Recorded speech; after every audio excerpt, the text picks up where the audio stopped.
Hello दोस्तों, मेरा नाम अमित सिंह। स्वागत है आपके अपने परिवार वन मोर स्टेप, एक और कदम सफलता की ओर। हम लोग फिजिक्स के चैप्टर वाइज क्वेश्चन को कर रहे हैं। कभी कभी जो है हम मिक्स क्वेश्चन लाएंगे, जिससे आप लोग को ये भी लगे कि नहीं, जो चीज़ पढ़ रहे हैं वो भूल नहीं रहे हैं, इससे और बेनिफिट ही होगा। ठीक है, तो आज हम लोग मिक्स क्वेश्चन लेके आए हैं साइंस के। तो जो है शुरुआत करते हैं। चलिए क्वेश्चन नंबर 1 से। क्वेश्चन नंबर 1, आपतित किरण, आपतन बिंदु पर लंब और परावर्तित किरण सभी डैश अवस्थित होते हैं। ऑप्शन ए विपरीत समतल पर, ऑप्शन बी समान समतल पर, ऑप्शन सी ऊर्ध्वाधर रूप से विपरीत समतल पर, या ऑप्शन डी भिन्न समतलों पर। इसका सही आंसर क्या होगा? इसका सही आंसर होगा आपका ऑप्शन बी, समान समतलों पर। होता क्या है, जब समान समतल होता है, जिसे आपतित किरण, ये किरण आपतित होती है, ठीक है, इस तरह से आती है, और इस पर जो आपका जो लंब होता है, जो आपतन बिंदु पर लंब होता है, और परावर्तित केंद्र, देखिए ये तीनों क्या हो गया है, एक ही जो है तल पर है, और वो कौन सा तल है? समान समतल पर है। इस तरह से किरण आती है और इस तरह से किरण परावर्तित हो जाती है। लेकिन खुरदरा रहेगा, तो खुरदरा रहने से क्या होता है, जैसे मान लीजिए कि इस तरह से आपका खुरदरा समतल रहेगा, भिन्न समतल रहेगा, तो यह किरण आएगी तो इस तरह, पर ये किधर भी छिटक सकती है। हो सकता है कि इधर छिटक जाए, या इधर छिटक जाए, या इधर छिटक जाए, किधर भी जा सकती है। ठीक है, तो इसीलिए समान समतल पर जो है आपतित किरण, आपतन बिंदु पर लंब और परावर्तित किरण सभी क्या अवस्थित होते हैं। ठीक है, चलिए क्वेश्चन नंबर 2 की बढ़ते हैं। क्वेश्चन नंबर 2, रॉबर्ट हुक ने 1665 में माइक्रोस्कोप से डैश का निरीक्षण करते हुए कोशिका की खोज की थी। ठीक है, ऑप्शन ए है चट्टान, ऑप्शन बी कॉर्क के टुकड़े, ऑप्शन सी पत्ती, या ऑप्शन डी बालू के कण। तो इसका सही आंसर होगा आपका ऑप्शन बी, कॉर्क के टुकड़े। रॉबर्ट हुक ने 1665 में माइक्रोस्कोप से कॉर्क के टुकड़े का निरीक्षण करते हुए कोशिका की खोज की थी। जो कॉर्क का टुकड़ा होता है, ये आपका डेड सेल होता है। क्या होता है? डेड सेल होता है। ठीक है, यानी कि जो रॉबर्ट हुक ने जिसका खोज किया था वो क्या मृत कोशिका था। तो क्वेश्चन ये उठता है कि जीवित कोशिका की खोज किसने की थी? तो जीवित कोशिका की खोज जो है ल्यूवेन हॉक ने किया था। कब? 1674 ईस्वी में। ठीक है, जो एक सूक्ष्म जीव के रूप में पाया गया था। ठीक है, जिसे बैक्टीरिया कहते हैं। ठीक है, तो सूक्ष्म, अगर ये बोलेगा कि किसने जीवित कोशिका खोज की थी, तो ल्यूवेन हॉक। और ये क्वेश्चन ये करेगा कि सबसे पहले जो है कोशिका खोज किसने की थी, तो रॉबर्ट हुक ने किया था। ठीक है, चलिए अगले क्वेश्चन की ओर बढ़ते हैं। क्वेश्चन नंबर 3, यदि n परमाणु का ऊर्जा स्तर सूचकांक है, तो m कक्षक के लिए n बराबर क्या होगा? ठीक है, देखिए आप लोग जो है परमाणु का ऊर्जा स्तर जो है हम लोग का सूचकांक निकालना है। तो हम लोग जानते हैं कि परमाणु का ऊर्जा स्तर जो हम लोग इस तरह से KLMN में बांटते हैं। तो K बराबर आपका 1, L बराबर 2, तो M बराबर क्या हो जाएगा आपका 3, N बराबर 4। इस हिसाब से हमारा यदि m कक्षक के लिए तो n बराबर क्या होगा आपका 3, तो ऑप्शन बी इसका आपका सही आंसर होगा। ठीक है, चलिए अगले क्वेश्चन की बढ़ते हैं। क्वेश्चन नंबर 4, निम्नलिखित में से कौन सी आयु सत्यापन परीक्षण विधि नहीं है जिसमें हाथ और कलाई के रेडियोग्राफ के आधार पर मूल्यांकन किया जाता है? Option A trainer white house विधि, ऑप्शन बी ग्रिलुच पाइल विधि, ऑप्शन सी ग्रीवा केशरुक परिपक्वता विधि, या ऑप्शन डी FLLS विधि। तो इसका सही आंसर क्या होगा? ऑप्शन सी, ग्रीवा केशरुक परिपक्वता विधि। ठीक है, चलिए अगले क्वेश्चन की ओर बढ़ते हैं। क्वेश्चन नंबर 5, जीव जंतुओं की संरचना स्वरूप और पारिस्थितिकी वितरण के वैज्ञानिक अध्ययन को डैश कहा जाता है? ऑप्शन ए जंतु विज्ञान, ऑप्शन बी छिपकली विज्ञान, ऑप्शन सी वनस्पति विज्ञान, और ऑप्शन डी निर्जाति विज्ञान। तो देखिए क्वेश्चन में क्या लिखा हुआ है आपका, जीव जंतु की संरचना स्वरूप, तो इसका सही आंसर क्या हो आपका जंतु विज्ञान। ठीक है, तो ऑप्शन ए इसका आपका सही है। और वनस्पति विज्ञान में जो है हम लोग पेड़ पौधों के बारे में पढ़ते हैं। किसके बारे में? पेड़ पौधों के बारे में। ठीक है, पेड़ पौधों के बारे में। ठीक है, चलिए अगले क्वेश्चन को बढ़ते हैं। क्वेश्चन नंबर 6, हीमोग्लोबिन की कमी का निम्नलिखित में से कौन सा रोग होता है? Option A anaemia, option B malaria, option C हैजा, या ऑप्शन डी रेबीज। तो इसका सही आंसर होगा आपका ऑप्शन ए एनीमिया। हीमोग्लोबिन की कमी के कारण जो है एनीमिया रोग होता है। मलेरिया जो है ये मच्छर के काटने से होता है। हैजा और मलेरिया जो है ये किस तरह का रोग है? तो मलेरिया जो है आपका प्रोटोजोआ से होने वाला रोग है। हैजा मलेरिया से होने वाला रोग है। और रेबीज जो है संक्रमित जो जानवर होते हैं उसके काटने से होता है, और यह वायरस है। ठीक है, तो मलेरिया क्या हो गया आपका? प्रोटोजोआ हो गया। हैजा क्या हो गया आपका? बैक्टीरिया। और रेबीज क्या हो गया आपका? वायरस हो गया। ठीक है, चलिए अगले क्वेश्चन की ओर बढ़ते हैं। क्वेश्चन नंबर 7, CNG का पूर्ण रूप निम्नलिखित में से क्या है? Option A cold and natural gas, option B cardiac nerve grid, option C chemical neutral, या option D compressed natural gas. तो सीएनजी का जो फुल फॉर्म है वो है आपका है compressed natural gas, option D इसका आपका सही आंसर है। ठीक है, चलिए आगे बढ़ते हैं। एक होता है एलपीजी का होता है लिक्विफाइड पेट्रोलियम गैस, जो हम लोग जो है घरों में से जो है जो खाने बनाने के लिए जो सिलेंडर आता है उसमें एलपीजी भरा होता है। ठीक है, चलिए आगे बढ़ते हैं। क्वेश्चन नंबर 8, निम्नलिखित में से सर्वोत्तम अभिक्रियाशील धातु कौन सा है? Option A potassium, option B aluminium, option C silver, या ऑप्शन डी आयरन। इसका सही आंसर होगा आपका ऑप्शन ए पोटेशियम जो है सर्वोत्तम अभिक्रियाशील धातु है। सबसे ज़्यादा क्रियाशील बात करें तो पोटेशियम है। ठीक है, सबसे ज़्यादा पोटेशियम है। उसके बाद आपका है सोडियम। कौन है? सोडियम। और उसके बाद आपका कैल्शियम है। ठीक है, सबसे अधिक आपका पोटेशियम, उसके बाद सोडियम, उसके बाद कैल्शियम। मान लीजिए पोटेशियम नहीं दिया था ऑप्शन में, अगर सोडियम दिया था तो सोडियम आंसर होता है। ठीक है, चलिए अगले क्वेश्चन की बढ़ते हैं। क्वेश्चन नंबर 9, निम्नलिखित में से कौन सा अधातु बहुपरमाणुक है? Option A oxygen, option B helium, option C sulphur, option D argon.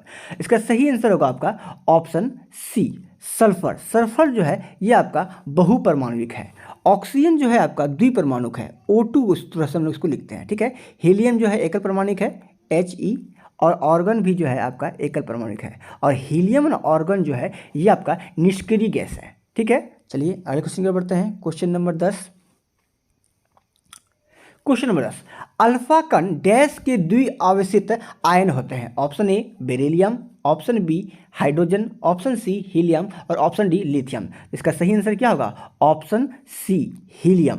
इसको अगर हम लोग बोले किस तरह से लिखते हैं तो इसको लिखते हैं He2O4, ये हो गया आपका हीलियम। और इसका आपका द्विपरमाणुक द्विआवेशित, इस तरह से इसको लिखते हैं। इसी को हम लोग क्या बोलते हैं? अल्फा बोलते हैं।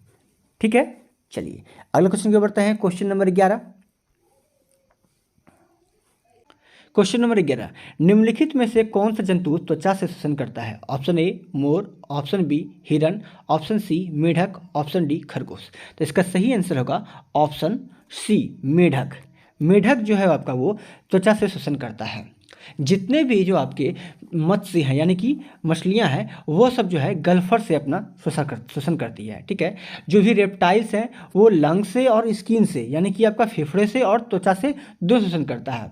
जितने भी पक्षी हैं वो जो है अपने फेफड़े से श्वसन करते हैं, और जो भी जो है मैमल्स हैं वो भी जो है अपने जो है लंग से यानी कि फेफड़ा से श्वसन करते हैं। ठीक है, तो इसका सही आंसर क्या है? ऑप्शन सी मेढक। आगे बढ़ते हैं। क्वेश्चन नंबर 12, डैश को विटीकल्चर के रूप में जाता है? ऑप्शन ए सब्जी फल और फूल लगाने, ऑप्शन बी मछली प्रजनन, ऑप्शन सी रेशम कीट का पालन करने, ऑप्शन डी अंगूर की खेती करने। तो इसका सही आंसर होगा ऑप्शन डी अंगूर की खेती जो है विटीकल्चर के रूप में जाना जाता है। रेशम कीट का पालन करना यह जो है आपका सेरीकल्चर कहलाता है। क्या कहलाता है? सेरीकल्चर। मछली का प्रजनन, ठीक है, यह कहलाता है आपका पेस्टिकल्चर। और फल का जो है आपका फलों का अध्ययन जो है ये पोमोलॉजी कहलाता है। तो इसका सही आंसर क्या हो गया? ऑप्शन डी अंगूर की खेती। आगे बढ़ते हैं। क्वेश्चन नंबर 13, निम्नलिखित में से कौन सा वह साधारण उपकरण है जिसका उपयोग विद्युत परिपथ को वियोजित करने या उसे पूर्ण करने के लिए किया जाता है? Option A switch, option B transistor, option C fuse, option D प्रतिरोध। तो पूर्ण करने के लिए हम सर किसका प्रयोग? स्विच का प्रयोग करते हैं। ये स्विच देंगे तभी तो वो जो है सर्किट पूरा होगा, और वह जो है जो जिस उपकरण के लिए हम लोग उसका यूज करना चाहते हैं उसका यूज कर सकते हैं। इसका सही आंसर क्या होगा आपका? Option number A switch.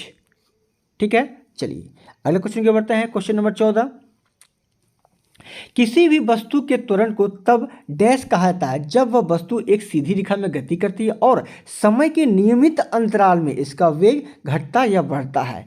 इस पॉइंट पे थोड़ा ध्यान दीजिएगा, नियमित अंतराल में इसका वेग घटता या बढ़ता है। ऑप्शन ए असमान, ऑप्शन बी ऋणात्मक, ऑप्शन सी एक समान, ऑप्शन डी धनात्मक। इसका सही आंसर क्या होगा? ऑप्शन सी एक समान त्वरण कहते हैं जब जो है नियमित अंतराल में इसका वेग घटेगा या बढ़ेगा। ठीक है, चलिए अगले क्वेश्चन की बढ़ते हैं। क्वेश्चन नंबर 15, निम्नलिखित में से ऊर्जा का कौन सा पारंपरिक स्रोत है? ऑप्शन ए पवन ऊर्जा, ऑप्शन बी सौर ऊर्जा, ऑप्शन सी लकड़ी, ऑप्शन डी बायोगैस। इसका सही आंसर होगा ऑप्शन सी लकड़ी जो है ये आपका पारंपरिक स्रोत है। और पारंपरिक स्रोत क्या क्या है, जैसे कि आपका कोयला हो गया, पेट्रोलियम हो गया, उसके प्राकृतिक गैस हो गया, ये सब क्या है पारंपरिक स्रोत है। और गैर पारंपरिक स्रोत पवन ऊर्जा, सौर ऊर्जा, बायोगैस, ये सब क्या है गैर पारंपरिक स्रोत हैं। ठीक है, चलिए अगले क्वेश्चन को बढ़ते हैं। क्वेश्चन नंबर 16, निम्नलिखित में से किस वैज्ञानिक ने कोशिका में पाए जाने लगे द्रव्य पदार्थ के लिए प्रोटोप्लाज्म शब्द का प्रयोग किया है? तो option A Schwann, option B Virchow, फिर इसको फिरको कहते हैं, option C Leeuwenhoek, option D Purkinje. इसका सही आंसर क्या होगा ऑप्शन डी पुरकिंजे। ठीक है, चलिए अगले क्वेश्चन को बढ़ते हैं। क्वेश्चन नंबर 17,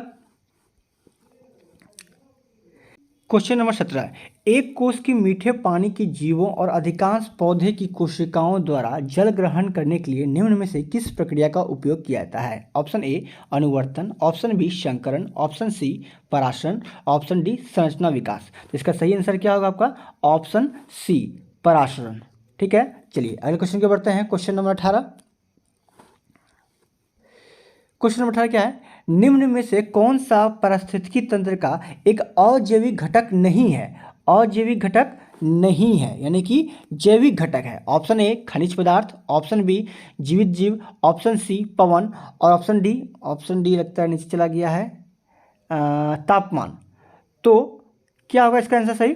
इसका सही आंसर होगा आपका ऑप्शन बी जीवित जीव। अजैविक घटक मतलब होता है निर्जीव वस्तु, जैसे कि रेत, चट्टाने, पानी, मिट्टी और अन्य जितना भी निर्जीव वस्तु उसको अजैविक घटक बोलते हैं। तो खनिज पदार्थ क्या है आपका निर्जीव है, पवन भी निर्जीव है, तापमान भी निर्जीव है, लेकिन जीवित जीव क्या है सजीव है। तो ये आपके क्या है जैविक घटक है, बाकी सब अजैविक घटक है। ठीक है, इसका सही आंसर क्या हो गया ऑप्शन बी जीवित जीव। क्वेश्चन नंबर 19, डैश पीनियल ग्रंथि से स्रावित होता है? Option A progesterone, option B insulin, option D epinephrine, और ऑप्शन डी मेलाटोनिन। इसका सही आंसर क्या होगा ऑप्शन डी मेलाटोनिन। मेलाटोनिन जो है वो पीनियल ग्रंथि से स्रावित होता है। इंसुलिन जो है आपका पेनक्रियाज की बीटा सेल से जो है आपका स्रावित होता है। ठीक है, चलिए अगले क्वेश्चन को बढ़ते हैं। क्वेश्चन नंबर 20, किसी तरह पदार्थ द्वारा, यहाँ तरह नहीं होगा, यहाँ पे जो है क्वेश्चन में तरल होगा। ठीक है, यहाँ पे तरल होगा,